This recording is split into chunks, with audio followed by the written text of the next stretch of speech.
Hi hello friends, welcome back to my channel. ಇವತ್ತಿನ ರೆಸಿಪಿಯಲ್ಲಿ ನಮ್ಮ ಹಳ್ಳಿಗಳ ಕಡೆ ಮಾಡೋ ಒಂದು ವಿಧಾನದಲ್ಲಿ ಮೊಟ್ಟೆ ಸಾಂಬಾರು ಮಾಡೋದನ್ನು ತೋರಿಸ್ಕೊಡ್ತಾ ಇದ್ದೀನಿ. ಕಡಿಮೆ ಸಮಯದಲ್ಲಿ ರುಚಿಯಾಗಿ ಏನಾದರೂ ಸಾಂಬಾರು ಮಾಡಬೇಕು ಅಂತ ಅಂದ್ಕೊಂಡ್ರೆ ಈ ಮೊಟ್ಟೆ ಸಾಂಬಾರನ್ನ ಒಂದು ಸಲ ಟ್ರೈ ಮಾಡಿ. ತುಂಬಾ ರುಚಿಯಾಗಿರುತ್ತೆ. ಇದು ಮುದ್ದೆಗಾಗಿರ್ಬೋದು, ಅನ್ನಕ್ಕಾಗಿರ್ಬೋದು, ಚಪಾತಿ ಎಲ್ಲದಕ್ಕೂ ಸೂಟಬಲ್ ಆಗುತ್ತೆ. ಸೊ ಬನ್ನಿ ಹಾಗಾದರೆ ಇದನ್ನು ಹೇಗೆ ಮಾಡೋದಂತಂದೇಳಿ ಒಂದು ಸಲ ಚೆಕ್ ಮಾಡೋಣ. ಈ ಮೊಟ್ಟೆ ಸಾಂಬಾರು ಮಾಡೋದಕ್ಕೆ ಫಸ್ಟ್ ನಾವು ಇದಕ್ಕೆ ಮಸಾಲಾನ ಪ್ರಿಪೇರ್ ಮಾಡ್ಕೊಳ್ಳೋಣ. ಈಗ ಒಂದು ಪ್ಲೇಟಲ್ಲಿ ಸ್ವಲ್ಪ ಬೆಳ್ಳುಳ್ಳಿ, ಸ್ವಲ್ಪ ಶುಂಠಿ, 2 ಟೊಮೆಟೊನ ತೊಗೊಂಡಿದ್ದೀನಿ. ಒಂದು ಸಾಂಬಾರಿಗೆ ಕಟ್ ಮಾಡಿ ಹಾಕ್ತೀನಿ. ಹಾಗೆಯೇ 1 ಟೊಮೆಟೊನ ಮಸಾಲೆ ರುಬ್ಬೋದಕ್ಕೆ ಹಾಕ್ಕೊಳ್ತಾ ಇದ್ದೀನಿ. 1 ಈರುಳ್ಳಿ, ಸ್ವಲ್ಪ ಕೊತ್ತಂಬರಿ ಸೊಪ್ಪು, ಹಾಗೆಯೇ ಸ್ವಲ್ಪ ಕೊಬ್ಬರಿ, ಒಂದು 7 ರಿಂದ 8 ಮೆಣಸು, ಒಂದು 6 ಲವಂಗ, ಒಂದು 4 ಏಲಕ್ಕಿ, 2 ಪೀಸ್ನಷ್ಟು ಚಕ್ಕೆ, 1 ಚಮಚದಷ್ಟು ಗಸಗಸೆನ ತೊಗೊಂಡಿದ್ದೀನಿ.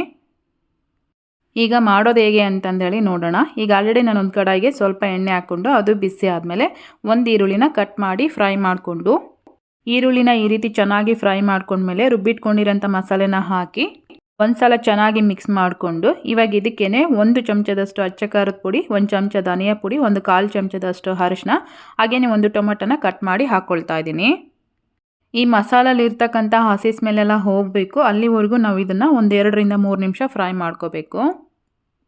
ನಾನಿಲ್ಲಿ ಮಸಾಲೆನ ಯಾವುದನ್ನು ಫ್ರೈ ಮಾಡಿ ಹಾಕ್ಕೊಂಡಿಲ್ಲ, ಹಾಗೆಯೇ ಡೈರೆಕ್ಟಾಗಿ ಹಾಕಿ ಮಾಡ್ಕೊಳ್ತಾ ಇರೋದು. ಮಸಾಲೆನ ಒಂದು 2 ನಿಮಿಷ ಫ್ರೈ ಮಾಡ್ಕೊಂಡ್ಮೇಲೆ 1-2 ಗ್ಲಾಸ್ನಷ್ಟು ನೀರನ್ನು ಹಾಕ್ಕೊಂಡಿದ್ದೀನಿ. ಮಸಾಲೆ ಇನ್ನೂ ಸ್ವಲ್ಪ ಗಟ್ಟಿ ಆಯಿತು ಅಂತ ಅನ್ನಿಸ್ತು. ನಾನು ಇದಕ್ಕೆ ಇನ್ನೂ 1 ಗ್ಲಾಸ್ನಷ್ಟು ನೀರನ್ನು ಆ್ಯಡ್ ಮಾಡ್ಕೊಳ್ತಾ ಇದ್ದೀನಿ. ಈ ಗ್ರೇವಿ ಅನ್ನೋದು ತುಂಬ ತೆಳುವಾಗಬಾರ್ದು, ಯಾಕೆಂದರೆ ಮೊಟ್ಟೆ ಹಾಕಿದ್ಮೇಲೆ ನಾವು ಇದನ್ನು ಜಾಸ್ತಿ ಹೊತ್ತು ಕುದಿಸೋದೆಲ್ಲ ಏನೂ ಇರಲ್ಲಲ್ವ. ಹಾಗಾಗಿ ನೋಡ್ತಾ ಇದ್ದೀರಲ್ವ, ಸಾಂಬಾರನ್ನ ಈ ಅಳತೆಗೆ ರೆಡಿ ಮಾಡ್ಕೊಂಡಿದ್ದೀನಿ. ಇದು ಸ್ವಲ್ಪ ಕುದಿಸ್ಕೊಂಡ್ಮೇಲೆ ಇನ್ನೂ ಸ್ವಲ್ಪ ಗಟ್ಟಿ ಆಗುತ್ತಲ್ವ. ಈ ರೀತಿ ಚೆನ್ನಾಗಿ ಕುದೀತಾ ಇರಬೇಕಾದ್ರೆ ರುಚಿಗೆ ತಕ್ಕಷ್ಟು ಉಪ್ಪನ್ನು ಹಾಕಿ ಮತ್ತೆ ಒಂದು ಸಲ ಚೆನ್ನಾಗಿ ಮಿಕ್ಸ್ ಮಾಡ್ಕೊಳ್ತಾ ಇದ್ದೀನಿ. ಸಾಂಬಾರು ಚೆನ್ನಾಗಿ ಕುದೀತಾ ಇದೆ. ಇವಾಗ ನಾನು ಇದಕ್ಕೆ ಮೊಟ್ಟೆನ ಒಂದು ಬೌಲಲ್ಲಿ ಹಾಕಿ, ಅಂದರೆ ಒಡೆದು ಒಂದು ಬೌಲಲ್ಲಿ ಹಾಕ್ಕೊಂಡು ರೆಡಿ ಮಾಡಿ ಇಟ್ಕೊಳ್ತಾ ಇದ್ದೀನಿ. ನೀವು ಸಾಂಬಾರು ಜೊತೆಗೆ ಹಾಗೆ ಡೈರೆಕ್ಟಾಗಿ ಹಾಕಿ ಮಾಡ್ತೀವಂದ್ರೂ ಮಾಡ್ಕೋಬೋದು. ನಾನಿಲ್ಲಿ 6 ಮೊಟ್ಟೆಗಳನ್ನ ತೊಗೊಂಡಿದ್ದೀನಿ. ಇವೆಲ್ಲವನ್ನು ಒಡೆದು ಬೌಲಲ್ಲಿ ಹಾಕಿ ಇಟ್ಕೊಳ್ತಾ ಇದ್ದೀನಿ ಸಪ್ರೇಟಾಗಿ. ಮಸಾಲೆ ಎಲ್ಲ ಚೆನ್ನಾಗಿ ಕುದ್ಬಿಟ್ಟು ಸಾಂಬಾರು ಸಹ ಗಟ್ಟಿಯಾಗಿದೆ. ಇವಾಗ ನಾನು ಇದಕ್ಕೆ ಒಡೆದು ಇಟ್ಕೊಂಡಿರೋಂಥ ಮೊಟ್ಟೆಗಳೇನಿತ್ತಲ್ವ ಅದನ್ನು ಒಂದೊಂದಾಗಿಯೇ ಇದರಲ್ಲಿ ಹಾಕ್ಕೊಳ್ತಾ ಇದ್ದೀನಿ. ಮೊಟ್ಟೆನ ನಾವು ಈ ರೀತಿ ಹಾಕ್ತಾ ಇರಬೇಕಾದ್ರೆ ಸ್ಟವ್ನ ಲೋ ಫ್ಲೇಮಲ್ಲಿಟ್ಟು ಮೊಟ್ಟೆ ಹಾಕ್ಕೋಬೇಕು. ಹೈ ಫ್ಲೇಮಲ್ಲೆಲ್ಲ ಇಟ್ಟು ಮೊಟ್ಟೆ ಹಾಕ್ಕೊಳ್ಳೋದಾದರೆ ಮೊಟ್ಟೆ ಬಂದುಬಿಟ್ಟು ತುಂಬ ಸ್ಪ್ರೆಡ್ ಆಗಿಬಿಡುತ್ತೆ. ಮೊಟ್ಟೆನ ಬೇಯಿಸ್ಕೊಂಡು ಮಾಡ್ತೀವಲ್ವ, ಆ ಥರ ಮಾಡೋದಕ್ಕಿಂತ ಈ ಥರ ಮಾಡಿಕೊಂಡ್ರೆ ಮೊಟ್ಟೆ ಸಾಂಬಾರು ಅನ್ನೋದು ತುಂಬಾ ರುಚಿಯಾಗಿರುತ್ತೆ. ಎಲ್ಲ ಮೊಟ್ಟೆಗಳನ್ನ ಹಾಕಿದ ಮೇಲೆ ಸ್ಟವ್ನ ಲೋ ಫ್ಲೇಮಲ್ಲಿಟ್ಟು ಒಂದು 5 ನಿಮಿಷ ನಾನು ಇದನ್ನು ಬೇಯೋದಕ್ಕೆ ಬಿಡ್ತಾ ಇದ್ದೀನಿ. ಮೊಟ್ಟೆ ಹಾಕಿದ ಮೇಲೆ ಸಾಂಬಾರನ್ನ ಇಮ್ಮಿಡಿಯೇಟ್ಲಿ ತಿರುಗಿಸೋದಾಗಿರ್ಬೋದು, ಅಂದರೆ ಮಿಕ್ಸ್ ಮಾಡೋದಾಗಿರ್ಬೋದು, ಆ ಥರ ಮಾಡೋಕ್ಕೆ ಹೋಗಬಾರ್ದು. ಮೊಟ್ಟೆ ಒಡ್ಕೊಂಡು ಹೋಗ್ಬಿಡುತ್ತೆ. ಹಾಗಾಗಿ ಲಿಡ್ನ ಕ್ಲೋಸ್ ಮಾಡಿ ಒಂದು 5 ನಿಮಿಷ ನಾನು ಇದನ್ನು ಬೇಯೋದಕ್ಕೆ ಬಿಟ್ಟಿದ್ದೆ. ಕೊನೆಯದಾಗಿ ಸ್ವಲ್ಪ ಕೊತ್ತಂಬರಿ ಸೊಪ್ಪನ್ನು ಈ ರೀತಿ ಗಾರ್ನಿಷ್ ಮಾಡ್ಕೊಳ್ತಾ ಇದ್ದೀನಿ.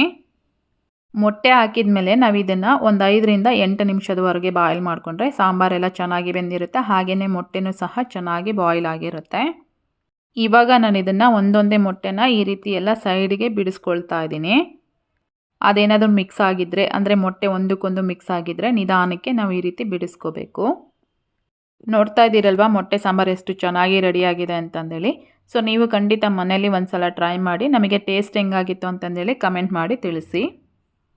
ಹಾಗೆಯೇ ಯಾರೆಲ್ಲ ಹೊಸದಾಗಿ ನಮ್ಮ ಚಾನಲ್ ನೋಡ್ತಾ ಇದ್ದೀರಾ, ಪ್ಲೀಸ್ ಈಗಲೇ ಸಬ್ಸ್ಕ್ರೈಬ್ ಮಾಡ್ಕೊಳ್ಳಿ. ಇವತ್ತಿನ ರೆಸಿಪಿ ನಿಮಗೆಲ್ಲ ಇಷ್ಟ ಆಗಿದೆ ಅನ್ಕೋತೀನಿ. ಇಷ್ಟ ಆಗಿದ್ದರೆ ಈ ವಿಡಿಯೋಗೆ ಒಂದು ಲೈಕ್ ಮಾಡಿ, ಕಮೆಂಟ್ ಮಾಡಿ, ಶೇರ್ ಮಾಡೋದನ್ನು ಸಹ ಮರಿಬೇಡಿ. ಮತ್ತೆ ಹೊಸ ರೆಸಿಪಿ ಜೊತೆ ಸಿಗೋಣ. ಅಲ್ಲಿವರೆಗೂ ಟೇಕ್ ಕೇರ್, ಬಾಯ್.